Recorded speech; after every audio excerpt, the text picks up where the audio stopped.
Saya terus terang dengar ceritanya Ki Jember itu saya sedih, sedih ya,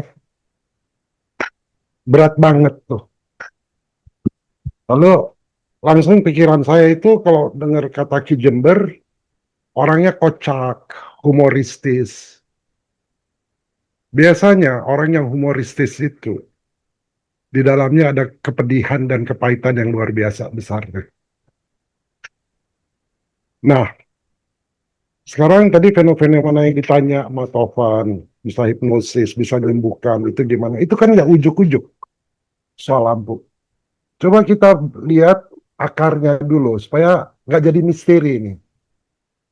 Di Jember ini nggak jadi misteri. Karena sering kan mempertanyakan, dia sendiri nggak ngerti. Gitu.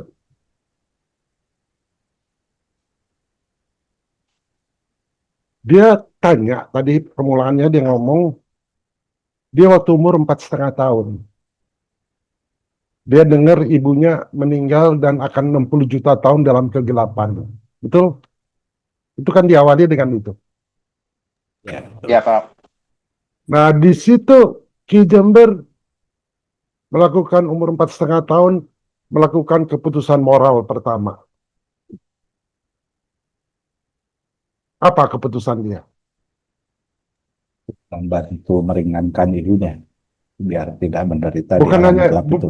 bukan hanya ibunya, Iya, iya. semua orang yang dalam Semua. kegelapan. Jadi dia ingin membantu orang. Itu keputusan moral ya. Keputusan moral dia itu dia ingin membantu orang-orang yang berada dalam katanya dalam kegelapan. Secara masih kecil loh, 4,5 tahun, 5 tahun.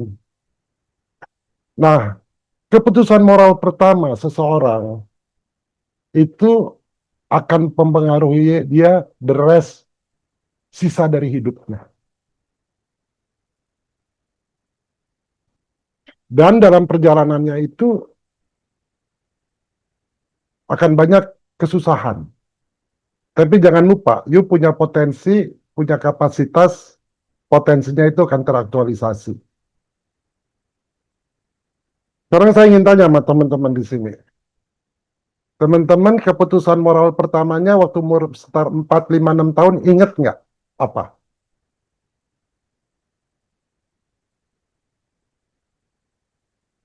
Dari Ki Jember jelas, 4,5 tahun. Keputusan moralnya dia mau membantu orang-orang yang kegelapan. Kenapa? Karena didorong oleh rasa cinta. Rasa cinta tuh. Rasa cinta dan rasa rindu. Dan dia memutuskan dia mau menolong orang-orang. Itu salah nggak tesisnya, Ki Jember? Tidak, Benar, Prof. Akarnya dari situ. Benar. tidak, ya. Akarnya memang dari situ. Oke. Jadi keputusan moral. Kita bicara moral nih ya. Very important. Karena moral mempengaruhi mental kita, mempengaruhi struktur. Sekarang, ingat nggak saudara-saudara, pertama kali you ingat, waktu you jadi manusia ada di bumi kapan tuh? Ki Jember kapan ingatnya tuh? Umur 5 tahun, umur Ya 6 sekitar tahun, umur itu, Prof. empat Ya setengah tahun sekitar kan? umur empat tahunan lah. Ya empat Ada setengah peristiwa tahunan apa? lah. Ada Sekitar itu. peristiwa apa? Ada peristiwa apa? Waktu itu saya sering nanya-nanya sama kakek tentang ibu pokoknya terus. Dan Dan ketika waktu diberitahu itu, zaman-zaman itu banyak. ya, ya kan kamu lihat tetangga banyak punya ibu ya, kamu nggak punya ibu kan? Nah, Kamu tanya, ya ya. Jadi kamu, nah, ketika itu, ketika dapat jawaban itu, kamu shock nggak? luar biasa shocknya, Prof. Luar Jadi biasa, dia ingat, sedih luar biasa. jadi dia Ya, ingat itu. ingat.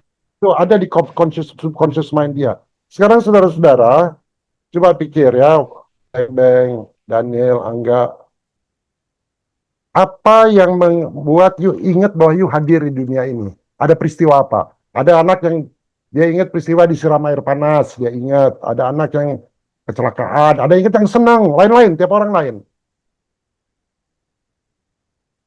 Ingat nggak? Biasanya kalau saya tanya mereka bilang nggak ingat, tapi kalau mereka ingat-ingat lagi, oh iya, saya bunuh ayam katanya. Ingat nggak tuh Pak Haryo kan bunuh ayam. Ya, saya bunuh cicak. Ada nggak? Firman ada nggak? Ingat nggak pertama kali you hadir di dunia, you hadir di Palu? Ada peristiwa apa? Kalau Luar saya biasa kan? Dia ingat 4,5 tahun, luar biasa kan? Oh iya, ya, jelas. Itu kan keanehan tuh, bukan keanehan tuh, sesuatu yang luar biasa dan dia membuat keputusan moral di situ.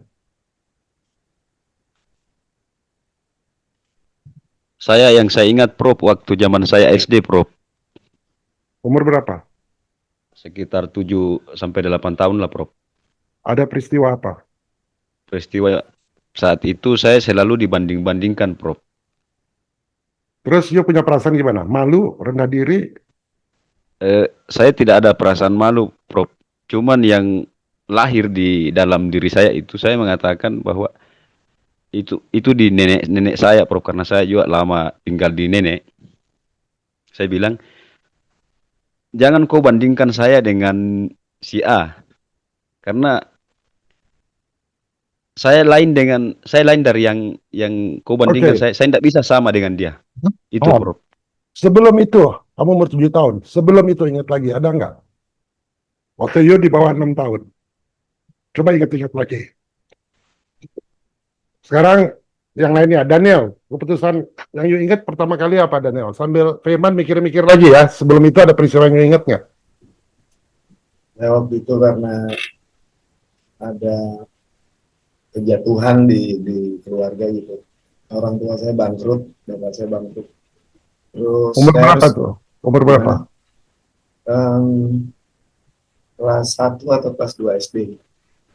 Terus waktu itu ayah saya ketipu orang, terus usahanya hancur. Terus mau nggak mau adik saya harus dititipin ke nenek gitu. Jadi saya sama adik saya itu kan jarak usianya cuma 1 tahun. Oh. Ini waktu dipisahin itu ya berat gitu. Biasanya main bareng gitu kan. Harus misah. Terus ya dari situ mulai cari cara lah, gimana caranya keluarga ini jangan sampai saling berjauhan satu sama lain. Cuman kesiniannya malah apa ya, ikatan yang kayak begitu terasa seperti hambatan malah kesiniannya setelah umur akhir 30-an gitu. Justru gimana caranya malah melupakan itu. Jadi Daniel umur 7 tahun, Firman juga 7 tahun, Jimbar umur 4,5 tahun loh. Coba Daniel ingat-ingat lagi, ada nggak? Mungkin terlupa, itu ada sebenarnya. Ya. Tapi sambil kita lewat ya, coba ingat-ingat lagi. Tovan ada nggak? Kapan you ingat pertama kali, Tovan? Kalau yang Bahwa di you ada bawah, di dunia. kalau yang di bawah umur 5 tahun atau 6 tahun mungkin saya belum nemu gitu, belum ingat juga. Tapi yang kalau di atas 6 tahun mungkin sekitar umur 7 tahunan lah, kelas 1, kelas 2 SD lah. Itu Oke. saya ingin jadi Tuhan. Ya, oke. Pantesan sekali naik agama. Kalau Beng Beng gimana? Beng Beng, ingat nggak? Pertama kali ingat hadir di dunia itu umur berapa? Kalau yang ingat sampai sekarang itu ke siram air panas sih waktu kecil. Umur? Dada. Wah, paling 4 tahun, 5 tahun itu. Itu terus yang kesiram air panas nggak sengaja ya? Ya, nggak sengaja. Ada reaksi nggak? Respons terhadap peristiwa itu? Kalau Gimbar kan ada respons. Begitu dikasih tahu, meninggal dia ada respons tuh. Oh, itu mah marah-marah ke ibu. Responsnya marah ya? Oke. Iya, marah. Merasa tidak diperlakukan tidak adil. Iya, itu. Ini gimana ini? Saya, wah gitulah. Ya. Jadi keputusan moralnya itu.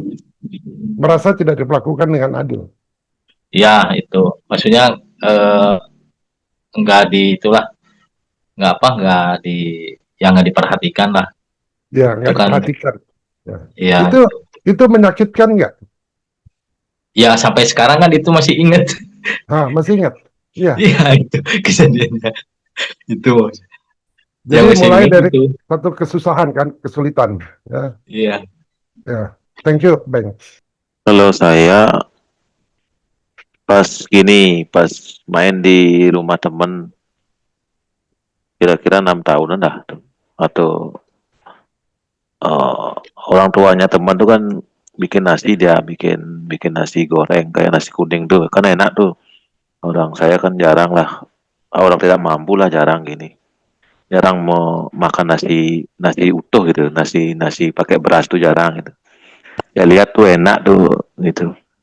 Oh, mungkin karena saya bermain di sama sama anaknya, dikira dikasih jatah gitu. Saya berharap eh, ditawarin juga gitu. Saya tunggu-tunggu gak ditawarin, terus teman saya tuh semua ditawarin gitu. Saking saya pingin makannya tuh akhirnya saya pulang gitu. Dengan rasa kecewa lah jalannya. Sampai di rumah tuh buka buka nasi tuh nggak seperti yang diharapkan, karena waktu di rumah tuh kan masih pakai gini, apa namanya tuh, makannya tuh masih pakai cacah lah, yang nasi berasnya sedikit, terus ininya banyak, itu apa namanya, campuran ketela pohon yang sudah dijemur Ketela tuh, yang pohon. iya yang sudah dijemur tuh, yang pokoknya nggak enak lah masa kecil gitu. Sudah itu masih membekas sampai sampai Nah, sekarang tuh. usia Mm-mm. berapa tuh Pak? Usia berapa? Kayaknya belum sekolah kayaknya tuh. Belum 6 tahun ya. Iya, belum belum 6 tahun. Jadi dia waktu rasanya enak terus cuma memutuskan apa Pak? Ya memutuskan nanti kalau kalau saya punya tuh nggak akan seperti itu gitu. Oke, ingat ya keputusan moral penting tuh. Uh, Wawan, nanti saya share cerita saya ya. Wawan gimana? ya. Ingat pertama kali jadi ada di bumi itu kapan, ada peristiwa apa? Ya itu bro, kurang lebih umur sekitar 4 tahunan. Waktu itu apa namanya, terjatuh dari tempat tidur kena obat nyamuk. Oke, Saking takutnya sama bapak ibu itu sampai berak dan kencing di celana, ngompol. Setelah itu dimandiin. Terus reaksinya setelah itu sangat takut sekali dengan bapak. Jadi kalau karena bapak perintah itu hanya melihat saja, saya sudah tahulah apa yang harus saya lakukan. Jadi sambil nangis itu, misalkan suruh mandi gitu, hanya dilihat saja, waktunya sudah sore, dilihat gitu aja sudah lari mandi sambil nangis. Itu reaksinya. sampai sekarang masih ada, masih teringat tuh. Masih itu ya, itu pertama saya ingat muncul di bumi karena itu. So, respons you terhadap itu gimana? Takut, Takut, ya. bingung. Jadi sangat patuh pada bapak gitu loh. Merasa bersalah gitu loh. Waktu malam kok tidur sampai ngompol, sampai berak gitu loh. Ya. Ingat ya. Firman udah ingat putusan moral pertama? Belum? Nanti ingat ya. Mau Siap, siap. share? Oke. Saya cerita keputusan moral saya ya, dan kenapa umur 5 tahun itu krusial. Karena waktu kita lahir, percikan ilahi itu belum ada. Percikan ilahi itu hanya datang kira-kira antara umur 4,5 sampai 6 tahun. Biasanya 5 tahun. Dia datang ketika kita membuat putusan moral pertama.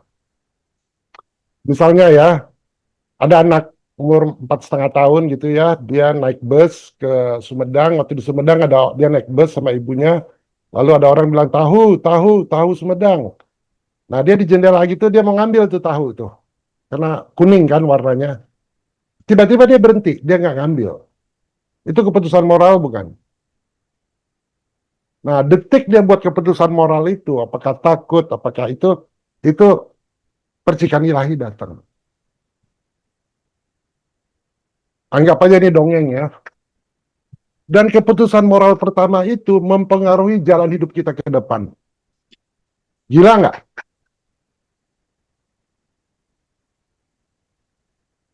Kalau Ki Jember bisa hipnosis orang, bawa sampai age regression, sampai tanya, sampai dia, kalau jadi hipnosis pasti lu tahu.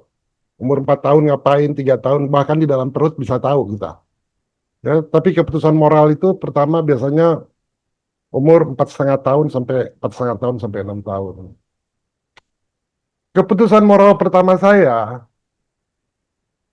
yaitu cinta. Saya ingin menguji cinta.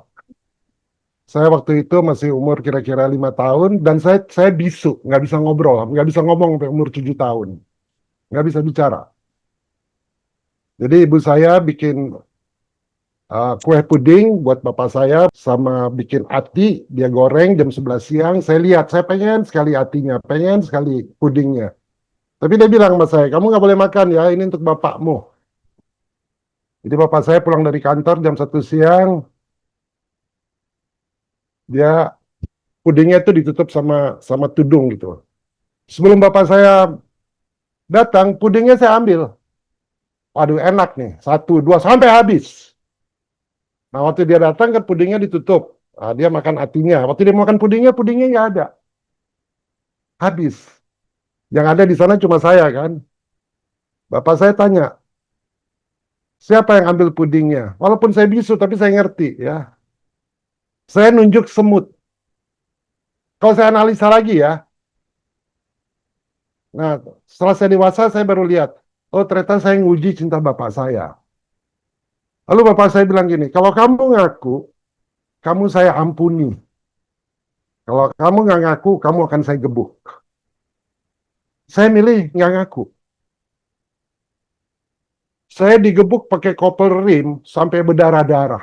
Anak kecil umur 5 tahun. Udah itu sambil saya disuruh merayap, dipukul, masuk gudang, dikunci gudangnya. Dan orang tua saya lupa ngeluarin saya. Baru dikeluarinnya besok jam 2 siang. Tapi di tengah gudang itu, saya berbicara dengan percikan ilahi saya. Dan itu membuat saya bingung. Ya, jadi dari umur 5 tahun saya selalu bicara sama my dear love lah ya. Jadi dan ternyata menguji cinta itu jadi jalan hidup saya. Saya menguji cinta ibu saya seberapa dalam ke saya. Menguji cinta bapak saya seberapa dalam. Dan saya itu sering sekali digebukin. Sampai bapak saya mau meninggal pun saya digebukin habis. Jadi saya pikir bapak saya sama saya cintanya transaksional. Kalau saya anak baik, saya dipuji. Kalau saya nggak nurut, saya digebuk. Hidup saya cuma gitu aja. Dan ketika saya jatuh cinta sama perempuan, saya uji habis-habisan cinta dia. Kalau dia bilang cinta sama saya bilang saya nggak cinta sama kamu. Terus kalau dia pergi, berarti dia nggak dalam cintanya. Makanya saya bicara soal kedalaman cinta, karena itu keputusan moral pertama saya. Dan ketika saya menterapi orang-orang yang sakit, saya suka mempertanyakan diri saya menterapi orang sakit karena kedalaman cinta saya kepada manusia atau tidak gitu. Ya. Nah, ternyata keputusan moral pertama itu mempengaruhi kita. Contohnya Ki Jember ya. Coba kita bahas mengenai Ki Jember. Ki Jember itu kalau kita lihat hidupnya itu, tadi dia cerita mengenai perjalanan spiritual dia.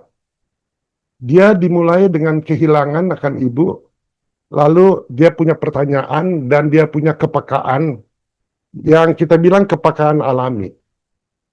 Jadi perjalanan spiritual Ki Jember ini berakar kuat pada tragedi pribadi. Dan Ki Jember ini punya sifat yang suka mempertanyakan. Nah, yang membedakannya dari pendekatan tradisional spiritual Bali. Tadi kan dia bilang, orang Bali kan nurut aja. Dia enggak, dia pertanyain. Pertanyaan dia pertanyakan adalah ritual dan tradisi di Bali. Dia tanya, kenapa orang-orang di Bali punya kepatuhan terhadap nilai-nilai ritual, tapi nggak pakai berpikir mereka. Makanya dia tanya sama kakeknya, kenapa orang-orang Bali tidak bisa menjelaskan apa yang mereka lakukan? Mereka hanya mempraktekkan aja tradisi itu. Itu kan pertanyaannya tadi, Pak Ki Jember. Apa orang-orang Bali nggak bisa menjelaskan apa yang mereka lakukan? Mengapa mereka hanya ngikuti tanpa tahu makna dan tujuan? Dia ngomong begitu tuh. Itu dari kecil. Itu dari kecil, waktu dia bilang itu umur 7-8 tahun, karena Dia membuat keputusan moral waktu 4,5 tahun. Dia ingin membuat orang yang dari kegelapan mendapat pencerahan. Ibunya yang katanya 60 juta tahun akan dalam kegelapan mendapat pencerahan, terbebaskan. Jadi ketika you tanya, dikelilingi tradisi yang ketat, dan kalau nanya gitu biasanya dimarahin, you berani nanyain itu. Karena itu rentetan dari keputusan moral you pertama. Sekarang dia udah mulai lebih besar nih, masyarakat Bali. Kenapa mereka hanya mengikuti tanpa tahu makna dan tujuan? Dia mulai skeptis. Nah, skeptis ini itu tanda awal pertama dari eksplorasi spiritual dia yang mandiri di kemudian hari. Dan lucunya jawaban dari kakeknya waktu itu dia bilang, nanti kamu akan mengerti lewat rasa. Ngomongnya gitu kan tadi? Ki Jember, orang Iya, kakek Prof. lu. Iya, Prof. Iya, Prof. Tapi bagi Ki Iya. Jember nggak cukup. Lewat rasa nggak cukup. Dia ingin mencari pemahaman yang lebih dalam. Umur semuda itu loh. Kita seperti dia nggak? Dia cari pemahaman yang lebih dalam. Dia mencari pemahaman lebih dalam, kenapa orang-orang ini gelap? Kenapa ibu saya harus 60 juta tahun dalam kegelapan? Kenapa orang-orang Bali ini ikutin tradisi tapi nggak tahu artinya? Dia ingin mencerahkan. Dan semuanya itu terjadi karena bunuh dirinya sang ibu. Itu paling memilukan. Dan karena ibunya meninggal, tragedi ini membangkitkan pertanyaan yang terus-menerus. Kemana ya perginya orang-orang yang meninggal seperti itu? Dari situ kan, gara-gara cinta sama ibunya. Iya, iya. Iya, Ya. Prof. Iya, Prof. Lalu ada kepercayaan masyarakat, jiwa-jiwa seperti itu, tadi you bilang, akan masuk ke alam gelap selama 60 juta tahun. Itu sangat mengusik diri you. You nggak bisa terima. Iya. Nggak bisa Nah. terima. Ya, Dan jadi saya ingin menebus semua itu gitu. nah, dia ingin menebus. Jadi ada satu duka pribadi, dari duka pribadi, difficulty pribadi, berubah jadi satu misi untuk memahami diri dan memahami diri orang lain dan membebaskan jiwa-jiwa dari kegelapan semacam itu. Dan itu dimulai dari ibunya sendiri. Kalau dia bisa melepaskan itu, berarti bohong tuh ibunya harus 60 juta tahun dalam kegelapan. Bohong, Jadi, Prof. Bohong. ya, jadi luka itu karena cinta sama ibunya, itu jadi gerbang yang mendorong pencarian spiritualnya sepanjang hidup kamu sampai sekarang. Betul.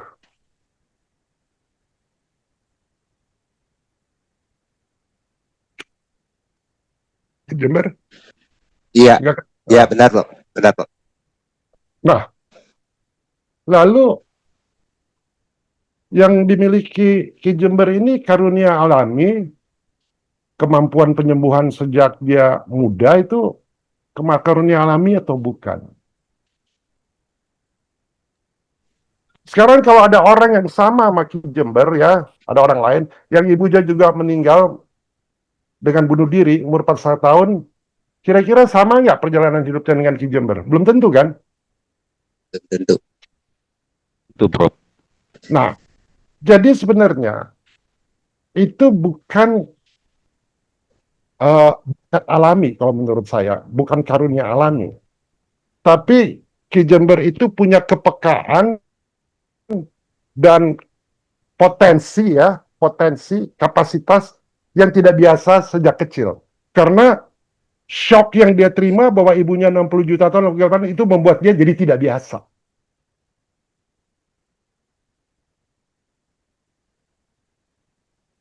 Karena dia tidak biasa, energinya gimana tuh dia? Lambat atau cepat? Cepat. Cepat. Pikirannya tuh cepat, semuanya cepat. Kadang dalam 1 detik bisa 60 pikiran lebih. Dan karena energinya cepat, makanya orang-orang yang berada di sekitarnya merasakan panas. Vibrationnya tinggi. Dan kalau you menyentuh, bisa bengkak orangnya. Tapi kalau you dengan lembut, bisa sembuh orangnya. Betul nggak? Iya, benar, Prof. Jadi, itu karena di-trigger oleh itu dan di-trigger oleh keinginannya ini membicarakan orang. Jadi you bisa jadi panas, you bisa jadi menyembuhkan, ya. Nah, pada waktu you umur 9 tahun, tadi you cerita, you mulai sadar akan kemampuan itu. Betul, umur 9 tahun kan? Mulai mengobati orang, belum Ya, jadi belum ya, sadar, Prof. Belum ya sepenuhnya mulai, sadar. baru you secara intuitif umur 9 tahun you mulai meracik ramuan obat. Iya, iya, Dengan konsep di kepala you bahwa semua organ di perut saling terhubung. Kan lu bilang liver, apa kan ada di perut, iya, iya, masukin aja. iya. Nah, Heeh. jadi itu bagi gua, kenapa you tertarik sama Ayurveda? Itu awal muasal pikiran you bahwa you punya, ketika bilang semua organ di perut saling terhubung, menunjukkan you udah punya pemahaman awal terhadap kesehatan yang holistik. Makanya dia tertarik sama Ayurveda. Make sense nggak? Make Iya, sense. Prof. Waktu dia bilang, dia campur semua orat, pokoknya liver itu kan holistik tuh pendekatannya. Ya, walaupun umur 9 tahun, dia masih belum belajar, tapi intuisi dia. Berarti ada namanya ajudan mind intuition. Dari keputusan moral, intuition itu bergerak, dan dia kemudian setelah dewasa punya understanding yang kedua. Tuh. Nanti ketiga courage. Nah, bagian yang kedua dari kehidupan you itu, pembelajarannya Ki Jember itu nggak biasa. Dan dia mau mendefinisikan ulang mistikisme di Bali. Jadi pendidikan Ki Jember ini dia menyimpang dari dogma keagamaan formal. Iya, Prof. Sangat menyimpang saya. Ya, jadi dia memadukan pengetahuan-pengetahuan tradisional yang diwarisi dari kakek dengan eksperimen pribadi, kan eksperimen pribadi itu, racik obat, dan dia mulai melakukan analisa secara kritis. Dan karena dia lakukan itu, diam-diam dia melakukan pemberontakan diam-diam terhadap dogma-dogma yang resmi di Bali itu. Iya. Jadi meskipun you hidup dalam lingkungan mistik, yang kaya dengan budaya, pelajaran agama, di sekolah itu semua yang diajarin bagi you hampa. Lu kan bilang tadi, yang diajarin Iya. agama itu nggak sesuai itu kalau dipraktekin, hampa. Iya. Karena tadi saya ingat you bilang banyak teori tapi tak satu pun menjelaskan apa yang sebenarnya saya alami. Iya. Iya. Jadi tradisi bahkan lebih kuat dari dogma, jadi you bilang. Iya. Kata Bahkan baru saya nggak dogma. mau belajar, Prof. Bahkan waktu kelas 1 SD, kelas 2 SD itu saya nggak mau belajar. Apa ini sampah gitu saya. Saya langsung Betul. bilang sama gurunya, Ya, kenapa sih saya diajarin hal seperti ini untuk Ya. menghafal sesuatu yang tidak penting? Saya bilang gitu sama gurunya. ya, Sehingga saya nggak dinaikkan itu, ketinggalan saya kelas 2 karena saya nggak mau belajar. ya. Karena Daniel ngingetin saya, kalau Ki Jember ngobrol ya kita harus aware, hati-hati. Saya coba menstrukturkan gitu ya, kenapa seperti Iya. itu supaya bisa progres. Nah, berarti kan ini menuntun you pada pemberontakan dalam diam sebenarnya. Ya, you memberontak dalam diam ya. Lalu lu jalanin aja praktek spiritual you sendiri. Iya. Seperti yang you bilang apa, Surya Namaskara ya. Iya. Surya Namaskara dan meditasi, lu bereksperimen dengan tubuh you makan tuh apa matahari, segala itu kan eksperimen sendiri. Iya. Iya, Prof. Nah, jadi you mendapatkan pendidikan informal dari keluarga lu, yang keluarga you kan punya seni penyembuhan kan, kakek kan suka Iya. pijat, nolong persalinan. Lalu Iya. tadi you bilang suami dari apa buyut perempuan you seorang Balian kan, dukun. Iya. Kan hidup dalam itu. Nah, pengalaman itu kan memberikan pemahaman kepada you, pemahaman praktis yang non medis sebenarnya tentang Iya. dunia kehidupan non medis. Betul. Iya. Iya. Iya. Benar, Prof. Nah, ini saya pengen diskusi kita perhatikan Ki Jember supaya kita bisa melihat Ki Jember dalam perjalanan hidupnya nanti bisa melakukan lompatan kuantum. Mudah-mudahan bermanfaat. Jadi membedah Ki Jember kita nih kan. Siap, Prof. Nah, lalu dia punya keberanian membongkar leak. Itu usia 10 tahun itu Prof. Pokoknya siapa dibilang bisa ngeliat saya datangi. Umur 10 tahun. Orang-orang kalau Iya. datangin tuh kan takut ke dukun. Dia datangin tuh. Berarti ada courage nggak dia? Ada jelas. Understanding, dia punya keberanian nggak? Ya. Punya Punya keberanian. Prof. Punya. Umur 10 tahun. Jadi dia sama kakeknya nonton apa adu jangkrik ya, duel magis itu kan, Iya. yang melibatkan Iya. Lea. Nah, lalu orang-orang mengaku melihat satu fenomena yang aneh-aneh, supernatural. You nggak lihat apa-apa tuh. Dan you akhirnya berkesimpulan semuanya itu hasil sugesti dari informasi yang diterima sebelumnya. Iya. Dan kalau kita kalah dengan itu, maka ya kita kalah gitu ya, dibilang nggak? Iya. Turun-temurun. Nah, itu bahayanya superstitious, bahayanya tahayul.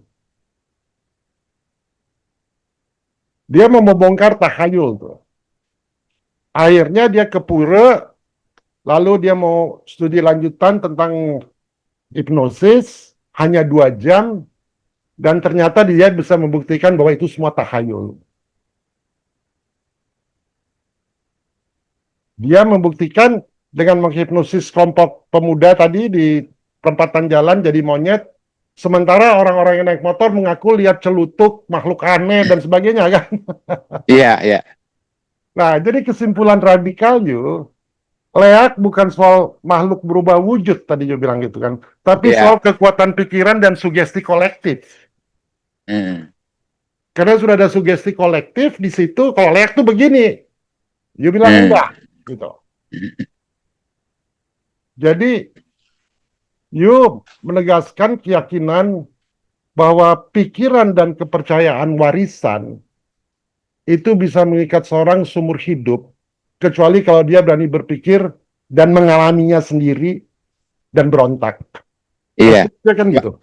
Ya, maka Titi saya bilang sebenarnya yang kita lawan ini adalah pemikiran-pemikiran orang-orang terdahulu dan orang-orang sekitar yang terdampak oleh pemikiran-pemikiran itu gitu. Itu sesungguhnya yang kita lawan gitu. Betul. Eh. Nah, jadi sebenarnya you punya pemahaman holistik ya, dan ada dorongan emosional you ya, dalam perjalanan you itu membawa you pada pandangan yang lebih holistik lah tentang keberadaan, tentang mengintegrasikan eh, eh, tradisi-tradisi atau kebiasaan kuno dengan pengalaman pribadi. Nah, semuanya itu saya lihat yang dilakukan oleh Jimbar ada satu hal yang dia lakukan. Dia lakukan dengan emosi yang sangat mendalam. Iya, iya, Prof. Iya. Dia bukan hanya sekedar tahu, emosi. Kenapa? Karena tujuan dia tadi, dia ingin membebaskan ibunya dari kegelapan dan orang-orang lain dari kegelapan, termasuk orang Bali. Dan untuk itu, ketika dia belajar Ayurveda, khususnya tentang 3 elemen dasar, udara, api, dan air, itu sangat beresonansi dengan dirinya Ki Jember. Karena dia sangat beresonansi dan sangat emosi. Nah, ini penting ya, emosi itu energi, energi in motion. Dia bisa berkomunikasi dengan ketiga unsur itu, sementara orang lain nggak bisa. Kenapa? Karena dia punya keinginan yang menggelora. Jadi kalau kita ingin berkomunikasi dengan unsur-unsur alam, nggak boleh hanya sekedar tahu, harus pakai emosi yang mendalam, energy in motion. Dan unsur-unsur api, air, dan air itu jadi sahabat dalam hidup dia, membimbing dia melalui intuisi dan suara dari dalam tadi. Dan ini menunjukkan bagi saya ada keterhubungan you dengan alam sebagai sumber kebijaksanaan dan sekaligus sebagai mekanisme you untuk mengkoreksi diri. Kadang you kalau sama temen you kan tanya ini bener nggak, ini enggak. Kalau you udah tahu Iya. kan. Iya. Nah, sekarang pertanyaannya, kok terlepas dari pengalaman mistik dan wawasan intelektualnya, apa pendorong terdalam dari Ki Jember sampai dia punya daya seperti itu?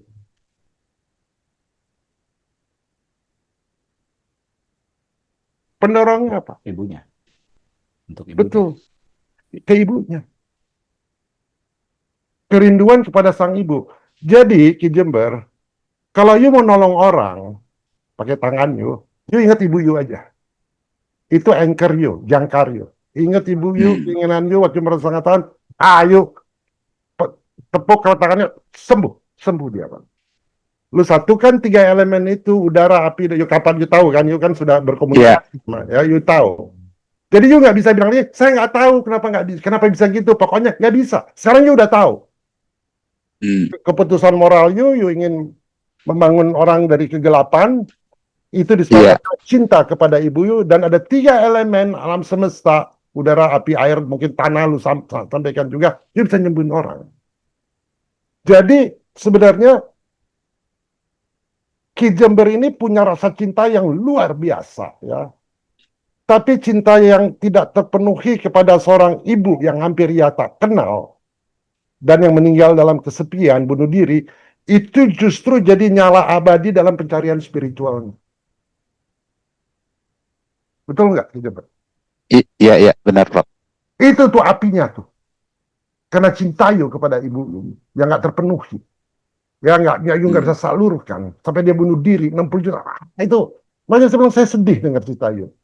Tapi justru kesedihan, kepahitan itu tuh jadi nyala abadi tuh dalam pencarian spiritualnya.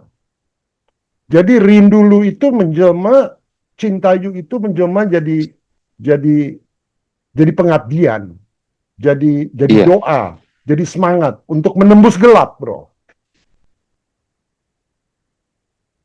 Jadi esensinya perjalanan spiritualnya Ki Jember yang menurut saya sangat luar biasa. Pada hakikatnya pada hakikatnya itu akarnya itu kerinduan manusiawi akan koneksi dan penyembuhan. Cinta, koneksi dan penyembuhan. Jadi saya hormat banget nih sama Ki Jember, ya. Jadi bagi saya kisah Ki Jember ini kisah kuat tentang seorang pencari spiritual yang sudah bisa melewati kerangka spiritualitas di Bali yang konvensional melalui pencarian yang sangat kritis, melalui pengalaman langsung dan kebisaan untuk menyembuhkan secara alami, yang semuanya itu digerakkan oleh kerinduan atau kecintaan mendalam untuk memahami dan meringankan penderitaan, terutama penderitaan ibunya. Iya. Dan pandangan dia tentang leak dan kekuatan sugesti, itu dia menawarkan kepada kita sudut pandang yang unik dan mencerahkan terhadap mistikisme di Bali. Berani kan tuh? Itu ya kira-kira yang saya bisa simpulkan mengenai Ki Jember. Nah, saya refleksi itu ke diri saya mau membandingkan diri saya sama you. Perjalanan you lebih berat dari saya ternyata, Ki Jember. Ya. Saya memang mengalami banyak siksaan dalam hidup saya, ya, lebih berat, tapi esensinya potensi kita itu akan menjadi aktual selalu melalui difficulty, melalui kesusahan. Iya. Kira-kira kalau kita bedah Ki Jember seperti itu enggak?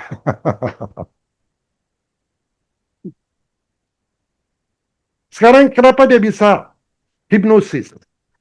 Kenapa dia bisa nyembuhin? Kenapa?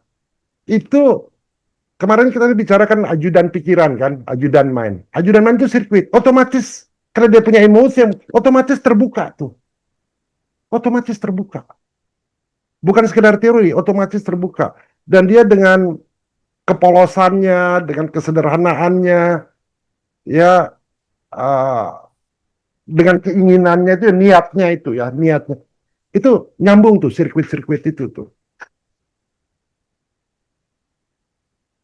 Jadi luka itu yang kita alami waktu kecil, tadi kayak Wawan ya, dipukul sama bapak. Nah luka itu ya, Wan ya, atau beng-beng, itu bisa jadi gerbang ya, untuk kita progres. Ya, progres secara spiritual. Kalau kita lihat selintas kan semua yang dia ingat kan penderitaan. Kesiram air, orang tua bangkrut, macam-macam kan, diperlakukan tidak adil, makan tidak adil. Jadi keputusan moral pertama itu penting. Hari ini saya lihat keputusan moralnya Jimbar edun. Gimana Tovan? Ada komen? Ya,